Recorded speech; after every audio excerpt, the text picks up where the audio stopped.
క్యాబినెట్లో కొత్త రక్తం, యంగ్ లీడర్స్. ఏపీ మంత్రివర్గం కొత్త పాతల కలయిక అనడం కంటే కొత్తకు ప్రాధాన్యం, పాత వాళ్లకు కొంత అవకాశం అని చెప్పాలి. ఈసారి క్యాబినెట్లో యంగ్ అండ్ డైనమిక్ ప్రతినిధులు కనిపించారు.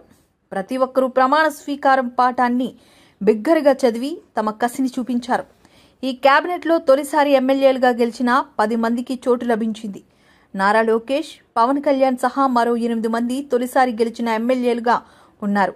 తొలిసారి ఎమ్మెల్యేగా పోటీ చేసి గెలిచి మంత్రివర్గంలో చోటు దక్కించుకున్న వారు 8 మంది దాకా ఉన్నారు.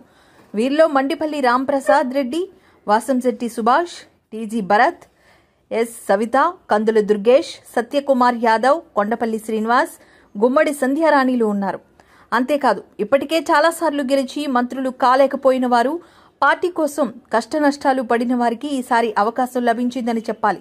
పయ్యావుల కేశవ్, అనగాని సత్యప్రసాద్, నిమ్మల రామానాయుడు, వంగలపూడి అనిత, నాదెండ్ల మనోహర్, డోలా బాలవీరాంజనేయ స్వామి, గొట్టిపాటి రవి, బీసీ జనార్దన్ రెడ్డిలు పలుమార్లు ఎమ్మెల్యేలుగా గెలిచి మొదటిసారి మంత్రివర్గంలో చోటు దక్కించుకున్నారు.